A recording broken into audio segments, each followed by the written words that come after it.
연준 와처 시간입니다. 연준의 데이터 모아보시면서 앞으로의 시장 흐름 함께 예측해 보시죠. 오늘도 이코노미 21의 양영빈 기자 모셨습니다. 기자님 어서 오세요. 네, 안녕하세요. 네, 그러면 오늘 주제 확인해 보겠습니다. 보여주세요. 네, 미국의 연준 그리고 재무부 정책이 단기 금리에 미치는 영향에 대해서 분석해 보겠습니다.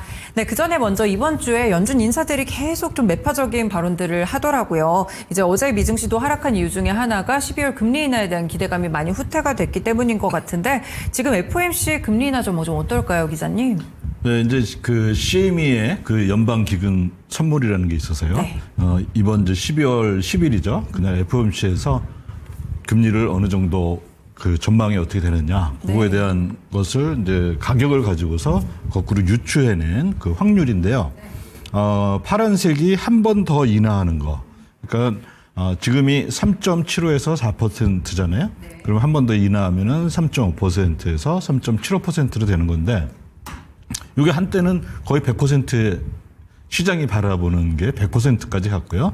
그 다음에 주황색이 그냥 현재 상태에서 머무는 거.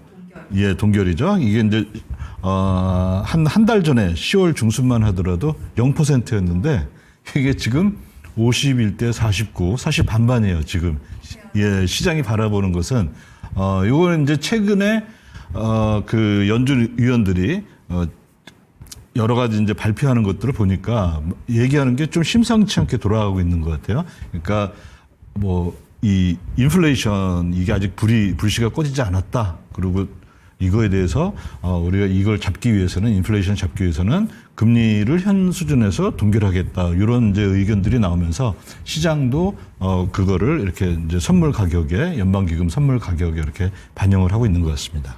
네, 역시나 데이터를 보니까 지금 절반 대 절반, 딱 금리와 관련돼서는 앞으로의 경제 지표라든지 여러 영향을 받을 만한 요소들을 조금 더 체크를 해보셔야 될 것 같네요. 일단 그리고 간밤에 이제 정부 셧다운이 어쨌든 트럼프 대통령이 서명을 하면서 이제 끝이 났습니다. 이번 셧다운으로 이제 정부 예산도 다시금 좀 굴러가야 될 것 같은데 이 셧다운 기간 동안 일부 정도는 집행이 안 됐을 것 같아요. 어느 네. 정도 집행이 덜 됐을까요? 그게 이제 그 CBO라고 그 의회 산하에 그 무정파적인 비정파적인 이제 연구기관이 있는데요. 네. 거기에서 이제 밝힌 게 뭐냐면은 6주 정도 하면은 이게 이제 돈을 안 쓴 게 아니라 지연되는 거죠. 그렇죠. 지불해야 되는데 이제 그 지연된 게 한 54빌리언, 그러니까 540억 달러 정도 된다고 얘기해요. 근데 이게 딱 마침 6주 동안 했어요. 정확하게 맞췄네요. 네, 네. 저기 이제 오른쪽에 그 연두색 그 부분인데 딱 6주 동안 했고 이제 뭐 그래서 다음 주부터는 이게 아마 굉장히 빠른 속도로 이 이제 지급이 되면서 TJ 요것도 물론 저 장기국채, 단기국채 발행이 있어가지고 네. 조금 늘어나긴 하겠지만은 굉장히 좀 빠른 속도로 그 감소하지 않을까. 그리고 그 재무부의 목표는 12월 말에 850억 빌리언을 채우는 거잖아요. 네. 근데 이게 벌써 940억이니까 100빌리언 즉 1000억 달러나 이미 초과해서 채운 상태거든요. 네네. 그래서 아마 다음 주부터는 좀 빠른 속도로 이게 감소하지 않을까 이렇게 생각을 해봅니다. 네, 이제 좀 이연됐던 그런 부분들이 집행이 되면서 좀 빠르게 다음 달부터 감소가 될 것이다. 이렇게 전망을 주셨습니다. 저희가 사실 지난주에 재무부 국채 발행 계획에 대해서 또 이야기를 나눴잖아요. 이제 단기 국채 위주로 굉장히 발행을 하는 그런 모습이었었는데 현재까지 발행 현황 잘 되고 있을까? 어떻게 되고 있을까요? 네, 저 그래프에서 이제 그 파란색이 단기 국채거든요. 그다음에 이 노란색이 장기 국채인데요. 장기 국채는 그동안에 이제 제가 이 시간에서도 뭐 여러 번 강조했지만 항상 그 QRA, 그 재무부 전망 또는 네네. 계획에 맞춰서 거의 차이가 없습니다. 근데 단기 국채는 그때 상황에 따라서 늘기도 하고 줄기도 하는데 이번 QRA에서 이제 밝힌 2025년 네. 이제 한 달 반 정도 남았죠. 요 4분기에 단기 국채 순 발행량을 얼마로 밝혔냐면은 167빌리언을 밝혔어요. 네. 근데 지금 벌써 252를 했어요. 그 얘기 뭐냐면 대략 85빌리언, 850억 달러의 단기 국채가 지금 초과 발행된 상태예요. 그렇군요. 네. 그러면 이거는 이제 앞으로 어떻게 되냐? 아마 좀 줄어들 겁니다. 그러니까 지난 분기에서도 그랬고, 근데 줄어드는데 정말 딱 167을 맞추냐? 그렇게 될 것 같지는 않고요. 네네. 조금 더 늘어난 상태가 지난 분기에도 그랬었거든요. 그리고 이제 이것은 뭐냐면은 그 베산트 장관이 이제 단기 국채 위주로 간다고 했었는데 그런 의지를 보여주고 있고 현재까지도 이게 이제 상당히 초과 발행된 상태다 이렇게 볼 수가 있을 것 같습니다. 네, 단기 국채 발행이 좀 진심이었는데 실제 그렇게 데이터가 좀 나오고 있는 것 같고요. 어느 정도 초과 발행이 좀 된 상태, 늘어난 상태가 좀 유지되고 있는 모습 확인되고 있습니다. 그러면 저희가 단기 자금 시장 상황으로 좀 넘어와가지고요. 아직까지는 뭐 완전하게 안심할 만한 수준까지는 아닌 것 같은데 저희가 이제 소포금리 얘기를 많이 했었는데 EFFR 금리는 어떤 것인지 이 금리 수준까지 같이 알려주세요. 네, 이 FFR은 그림에서 제일 밑에 있는 그 주황색 그 차트입니다. 네. 요거는 뭐냐면은 원래는 은행들끼리 필요한 자금들을 서로 빌려주고 하는 우리나라로 얘기하면 콜 금리예요. 이게. 네네. 근데 이게 굉장히 안정적이었는데 최근에 많이 조금씩 올라오고 있죠. 그렇네요. 네. 저 이전에 보면은 저게 EFFR하고 IURB 즉 지급준비금에 하는 게 이 차이가 0.15%였거든요. 네네. 근데 그 전에는 딱 거의 중간인 0.08%에서 형성이 됐어요. 네. 근데 이게 지금은 0.12%니까 사실 중간에서 많이 올라온 거죠. 그렇죠. 물론 이제 IORB 즉 지급준비금에 지급하는 이자보다는 밑에는 있지만은 네. 이게 이제 살짝 올라온 상태고요. 그다음에 이 연준이 생각하는 이 통화 정책에서 금리 정책에서 연준은 크게 지금까지는 이 기준금리가 자기들이 정한 바닥이 있거든요. 네네. 그 바닥 밑을 뚫고 지나가기를 그거를 뚫고 지나가는 것을 제일 꺼려왔어요, 현재까지는. 네. 그래서 연준이 설정한 바닥이 뭐가 있냐면은 영래포 금리가 있고요. 그렇죠. 저기 그림에서 이제 0이 이제 영선이 영래포 금리에 해당하는 거거든요. 그 이제 차이를 본 거니까요. 그 다음에 또 뭐가 있었냐면은 그 바닥 위에 또 한 바닥 원래 제일 먼저 만든 바닥이 네. IURB라고 해서 지급 준비금에 지급하는 거였고 네. 그다음에 이제 그것도 안심이 안 되니까 영래포 금리를 또 만들어 가지고 이중 바닥을 만든 거예요, 네네. 사실. 그렇다면 이 얘기는 뭐냐면은 소포 금리는 IURB보다 위에 있다는 것은 문제가 있는 게 아니라 원래 연준이 원했던 거예요. 그러니까 밑으로 내려가지 않는 게 정상인 거죠. 네. 그래서 이제 그 다음에 이제 연준이 굉장히 이제 신경 쓰는 건 뭐냐면은 이게 너무 많이 올라가면 안 되니까. 근데 최근에 그런 사태들이 좀 네. 많이 있었죠. 그런데 아직은 엄격하게 말하자면은 연준 입장에서는 이 소포 금리가 IURB보다 위에 있다. 그거는 뭐 괜찮다. 뭐 이렇게 볼 수가 있다는 거죠.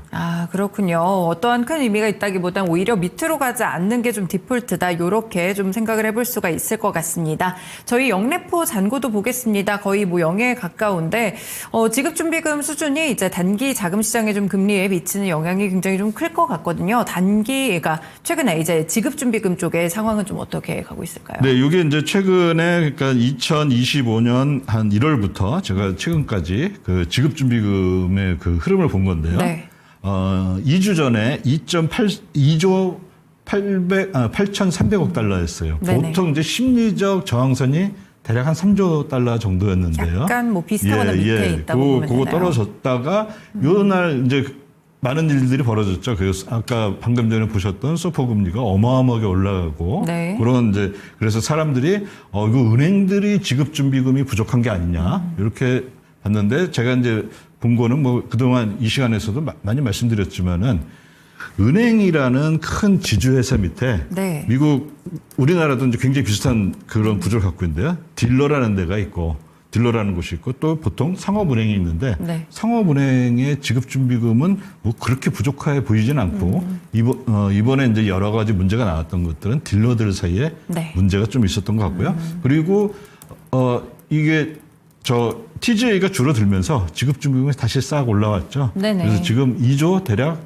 9천억 달러 정도 이렇게 되는데 이게 앞으로 좀 더 올라가고 거의 3조 달러에 그거보다 약간 미치겠지만은 그 정도 근접할 것이라고 보고 있습니다. 네, 그러면 저희가 이제 앞서서 봤던 것과 이제 관계성을 좀 보자면 지급준비금 그리고 소포금리 그리고 말씀 주셨던 IORB 하단을 지지해주는 그런 금리라고 이야기를 해주셨는데 이 스프레드와의 관계는 좀 어떻게 봐야 될까요? 네, 요게 이제 위에 파란색이 지급준비금이 변하는 그거고요. 밑에 이제 주황색 차트가 소포에서 IORB를 뺀 겁니다. 네. 이게 이제 왜 빼주냐면 이게 기준금리는 계속 이제 바뀌니까요. 정책이 바뀌니까 예전 거랑 이제 비교해 보려고 이렇게 빼졌는데요. 저게 이제 노란색 사각형들이 있죠. 네. 저 지점들은 언제냐면은 지급준비금이 갑자기 떨어지는 지점들이에요. 보시면요. 네. 그럼 저 때가 언제냐? 대체적으로 분기 말이에요. 아, 그렇군요. 그럼 분기 네. 말에 이제 그런 일이 있었고요.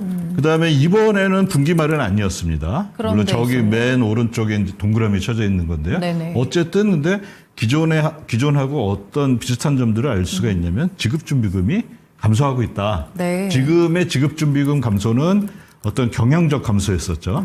그래서 이전에는 이제 분기 말 어떤 이벤트, 즉 유럽계 은행의 대차 대조표 윈도우 드레싱 때문에 네. 생기는 그런 분기 말 이벤트에 의해서 지급준비금이 감소하고 소포 금리가 튀는 것들을 우리가 많이 볼 수가 있었는데 이번에는 그런 이벤트라기보다는 어떤 거였냐면 TJ가 계속 늘어났던 거예요. 네. 그러면 지급준비금이 이제 그런 분기 말 이벤트가 아닌 어떤 이제 정치적 이유로 지급준비금이 TJ가 계속 늘어났다는 거는 정부 셧다운을 한 거잖아요. 물론 그쵸. 그게 다는 네네. 아니지만 거기다가 또 단기 국채 또 열심히 발행하고 그렇죠. 있고 그 네. 순발행금이 계속 올라가고 있고 그러면서 TJ를 보통 850에 목표로 하고 있었는데 이게 거의 한때는 1조 달러까지 올라왔습니다. 그러니까 네. 150 빌리언이나 더 많은 것들을 그 TJ를 쌓아놓는데 그런 영향 때문에 지급준비금이 상당히 지금 빠르게 감소한 그런 게 있었거든요.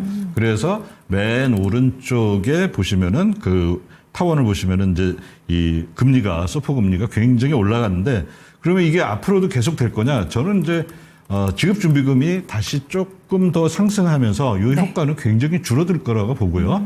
대신에 분기말 또는 이제 뭐 월말, 특히 분기말 효과들은 여전히 또 나올 것이라고 이제 보고 네. 있기 때문에 이렇게 이제 이 단기 자금 시장에 금리가 튀는 현상들이 있다 하더라도 이게 갑자기 미국의 은행들이 뭐 지급준비 부족하다 이런 네. 거까지는 아닌 것 같습니다. 아직은. 그렇군요. 소포금리가 튀는 모습들이 있었는데 그동안 이제 분기 효과로 저희가 좀 봤었고요. 그런데 이번에 좀 올라갔던 부분들은 TJ가 늘어났고 셧다운이라든지 단기 국채 발행 영향으로 설명을 해주셨고요. 지급 준비금 자체가 또 빠르게 감소할 수 있기 때문에 소포금리가 올라간 부분들을 이제 앞으로는 정기적인 추세로만 분기 말에서만 좀 확인되지 않을까 이런 부분까지 함께 들어봤습니다.